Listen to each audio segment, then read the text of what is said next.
Pariyaram medical college ആശുപത്രിക്ക് സമീപത്ത് സർക്കാർ ഭൂമിയിൽ വൻതോതിൽ മാലിന്യം തള്ളുന്നു. ആശുപത്രിയുടെ ജലസംഭരണിക്ക് തൊട്ടടുത്തുള്ള പ്രദേശമാണിപ്പോൾ പ്ലാസ്റ്റിക് ഉൾപ്പെടെയുള്ള മാലിന്യങ്ങളാൽ നിറഞ്ഞത്. മഴക്കാലം അടുത്തിരിക്കെ ഇത് വലിയ ആരോഗ്യ പ്രശ്നങ്ങൾക്ക് കാരണമാകുമെന്ന ആശങ്കയിലാണ് പൊതുജനങ്ങൾ.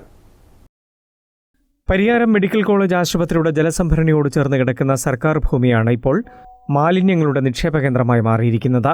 കാട് മൂടിക്കിടക്കുന്ന പ്രദേശമായതിനാൽ പൊതുജനങ്ങളുടെ ശ്രദ്ധ അധികം എത്താറില്ല എന്നതാണ് സാമൂഹ്യ വിരുദ്ധർക്ക് ഇവിടെ മാലിന്യം തള്ളാൻ തണലാകുന്നത്. തള്ളിയിരിക്കുന്നവയിൽ ഭൂരിഭാഗവും പ്ലാസ്റ്റിക് അവശിഷ്ടങ്ങളാണ്. വരും ദിവസങ്ങളിൽ മഴ ശക്തമാകുന്നതോടെ ഈ പ്ലാസ്റ്റിക് അവശിഷ്ടങ്ങളിൽ വെള്ളം കെട്ടിക്കിടന്ന് കൊതുകുകൾ പെരുകാനും ഡെങ്കിപ്പനി ഉൾപ്പെടെയുള്ള പകർച്ചവ്യാധികൾ പടർന്നു പിടിക്കാനും സാധ്യതയേറെയാണ്. ആശുപത്രിക്ക് തൊട്ടടുത്തുള്ള ഈ പ്രദേശം ഇത്തരത്തിൽ മലിനമാകുന്നത് വലിയൊരു ആരോഗ്യ ഭീഷണിയാണ് ഉയർത്തുന്നത്. നമ്മുടെ പരിയാരം മെഡിക്കൽ കോളേജ് ജലസംഭരണിക്ക് സമീപം മാലിന്യങ്ങൾ കുന്നുകൂടുന്ന അവസ്ഥയാണുള്ളത്. നമുക്കറിയാം, ഇപ്പോഴത്തെ മഴക്കാലങ്ങളിൽ കൊതുകുകൾ പോലുള്ള മുട്ടയിട്ടിട്ട് രോഗങ്ങൾ പടരാനുള്ള സാധ്യതകൾ കൂടുതലാണ്.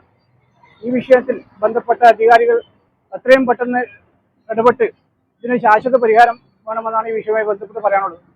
ബന്ധപ്പെട്ട അധികൃതർ എത്രയും വേഗം ഇടപെട്ട് ഈ മാലിന്യങ്ങൾ നീക്കം ചെയ്യണമെന്നും പ്രദേശം വൃത്തിയായി സൂക്ഷിക്കാൻ ആവശ്യമായ നടപടികൾ സ്വീകരിക്കണമെന്നുമാണ് നാട്ടുകാരുടെ ആവശ്യം. News bureau, Taliparamba.